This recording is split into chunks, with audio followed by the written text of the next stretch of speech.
আসসালামু আলাইকুম। সবাইকে স্বাগত জানাচ্ছি আমার দেশ স্পেশালে। সঙ্গে আছি আমি তামান্না মিনহাজ।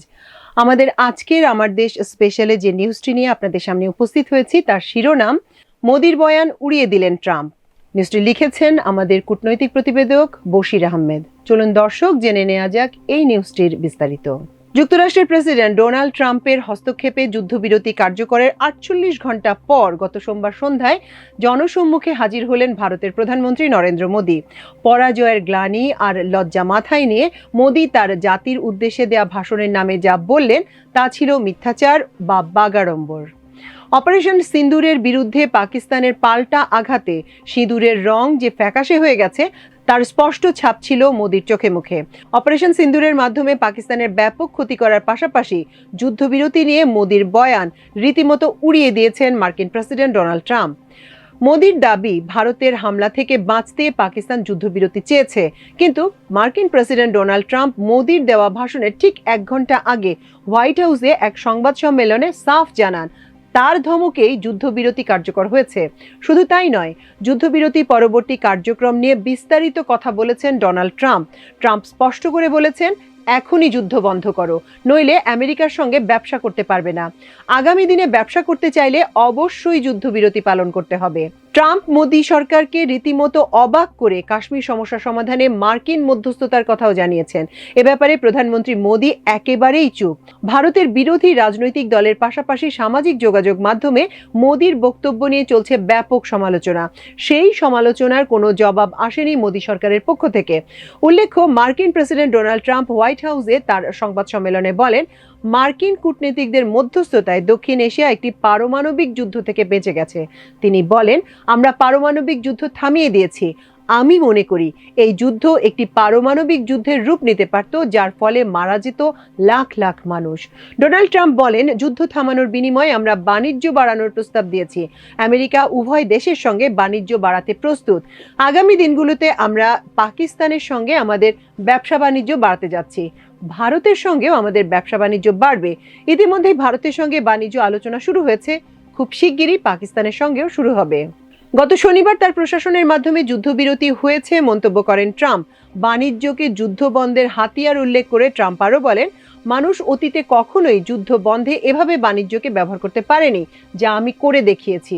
আমি উভয় দেশকে সাফ বলেছি, আমেরিকার সঙ্গে ব্যবসা করতে চাইলে যুদ্ধ বন্ধ করতে হবে। যুদ্ধ বন্ধ না হলে আমেরিকা কোনো ধরনের ব্যবসা বাণিজ্য করবে না। আমার এই বক্তব্যের পর দু দেশ তাৎক্ষণিকভাবে যুদ্ধবিরতিতে সম্মত হয়। ভারতের বিখ্যাত সাংবাদিক রাবিশ কুমার তার ইউটিউব চ্যানেলে মোদির ভাষণ এবং ট্রাম্পের বক্তব্য পাশাপাশি রেখে একটি বিশ্লেষণ করেছেন। সেই বিশ্লেষণে ফুটে উঠেছে মোদির বক্তব্যের অসারতা। মোদির বক্তব্যের নানা দিক নিয়ে রাবিশ রীতিমতো চ্যালেঞ্জ ছুড়ে দিয়েছেন। রাবিশের বিশ্লেষণে প্রমাণিত হয়েছে মোদির বক্তব্য মূল সত্যকে এড়িয়ে বাগাড়ম্বর ছাড়া আর কিছুই নয়। ট্রাম্পের বক্তব্যের সূত্র ধরে গণমাধ্যম ব্যক্তিত্ব রাবিশ কুমার বলেন, ট্রাম্প বলেছেন তার ধমকেই যুদ্ধ বন্ধ হয়েছে। যুদ্ধ বন্ধের জন্য আমি হুমকি দিয়েছি, আমি যুদ্ধ বন্ধের কথা বলেছি এবং তারা দুপক্ষ আমার কথা মেনে নিয়ে যুদ্ধ বন্ধ করেছে। এদিকে ট্রাম্পের এই বক্তব্যের পর নরেন্দ্র মোদী তার ভাষণে বলেন, আমরা পাকিস্তানকে শায়েস্তা করেছি, আমাদের সেনারা পাকিস্তানকে দেখিয়ে দিয়েছে। কিন্তু অবাক করার মতো বিষয় হচ্ছে, এই ঘটনা নিয়ে পৃথিবীর দুই প্রান্তে দুজনের কাছ থেকে সম্পূর্ণ আলাদা দুটি বয়ান আসছে। রাবিশ কুমার ভারতীয় গণমাধ্যমে সমালোচনা করে বলেন, মোদির ভাষণ শেষ হতে না হতেই মোদির সমর্থক মিডিয়াগুলো, যা গদি মিডিয়া নামে পরিচিত, রীতিমতো মোদির বক্তব্য প্রচারে ঝাঁপিয়ে পড়ে। মোদির পুরো ভাষণটি ছিল সত্যকে আড়াল করে বাগাড়ম্বরে পরিপূর্ণ। মজার বিষয় হচ্ছে, পুরো দুনিয়া দেখেছে যুদ্ধবিরতি কিভাবে হয়েছে, আমেরিকার ভূমিকা তো সবাই দেখেছে, কিন্তু মোদি তার ভাষণে যুক্তরাষ্ট্র অথবা প্রেসিডেন্ট ট্রাম্পের নামটি পর্যন্ত একবারও মুখে আনেননি। মোদি তার পুরো ভাষণে শুধুই গলা ফাটালেন। বাস্তবে তার চোখে মুখে ছিল হতাশার ছাপ। মোদি দাবি করলেন, আমরা পাকিস্তানকে তছনছ করে দিয়েছি। ভারতীয় ড্রোন আর মিসাইল হামলায় পাকিস্তানের সামরিক স্থাপনাগুলো ধ্বংস হয়ে গেছে। কিন্তু পাকিস্তানের পক্ষ থেকে রাফায়েল সহ ভারতের 5 যুদ্ধ বিমান ধ্বংস, 50 জনের উপর ভারতীয় সেনা হত্যা, ভারতের এয়ার ডিফেন্স সিস্টেমকে অকার্য করে দেয়া সহ ভারতের ব্যাপক ক্ষয়ক্ষতির দাবি করা হয়েছে। সে ব্যাপারে একটি শব্দ উচ্চারণ করেননি ভারতের প্রধানমন্ত্রী। মোদি ঘোষণা করলেন, ভারত পরমাণু হামলা নিয়ে কোনো ধরনের ব্ল্যাকমেইলিং সহ্য করবে না। পাকিস্তান ভারতীয় হামলার মুখে নিজে বাঁচতে যুদ্ধবিরতির প্রস্তাব দিয়েছে। তবে মোদির এই দাবির সপক্ষে একটি শব্দ মার্কিন প্রেসিডেন্ট উচ্চারণ করেননি বলে মন্তব্য করেন রাবিশ কুমার। মোদি তার ভাষণে ঘোষণা দিলেন, পাকিস্তান সন্ত্রাস বন্ধ না করা পর্যন্ত দেশটির সঙ্গে কোনো ধরনের আলোচনা করবে না ভারত। কিন্তু ট্রাম্প তো আগেই জানিয়ে দিয়েছেন, নিরপেক্ষ ভেন্যুতে দুই দেশ আলাপ আলোচনা করবে। কাশ্মীর সমস্যা সমাধানের জন্য নিজেই উদ্যোগ নেবেন ডোনাল্ড ট্রাম্প।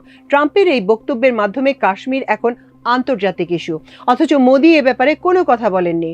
উল্লেখ্য, বিগত বছরগুলিতে ভারত প্রায় প্রতিষ্ঠিত করে ফেলেছিল যে কাশ্মীর ইস্যুতে তৃতীয় পক্ষের কোনো মধ্যস্থতা মানবে না দিল্লি। কিন্তু ট্রাম্পের মধ্যস্থতার প্রস্তাবের পর প্রচণ্ড প্যাঁচে পড়েছে মোদি সরকার। পাকিস্তানের পক্ষ থেকে ইতিমধ্যে ডোনাল্ড ট্রাম্পকে তার উদ্যোগের জন্য ধন্যবাদ জানানো হয়েছে। পাকিস্তানের পররাষ্ট্র মন্ত্রণালয়ের এক বিবৃতিতে বলা হয়, মার্কিন প্রেসিডেন্ট ডোনাল্ড ট্রাম্পের উদ্যোগকে আমরা স্বাগত জানাই। কাশ্মীর সমস্যা সমাধানে তার ভূমিকা দক্ষিণ এশিয়া ও এর বাইরে শান্তি এবং স্থিতিশীলতা নিশ্চিত করবে বলে আমরা আশা করি। দর্শক, আমাদের স্পেশাল নিউজের আয়োজন ছিল আজ এ পর্যন্তই। ইনশাআল্লাহ শিগগিরই আরেকটি স্পেশাল নিয়ে আপনাদের সামনে হাজির হব। সে পর্যন্ত আল্লাহ আপনাদের সবাইকে ভালো রাখুন, সুস্থ রাখুন এবং এতক্ষণ সঙ্গে থাকার জন্য অশেষ কৃতজ্ঞতা। আল্লাহ হাফেজ।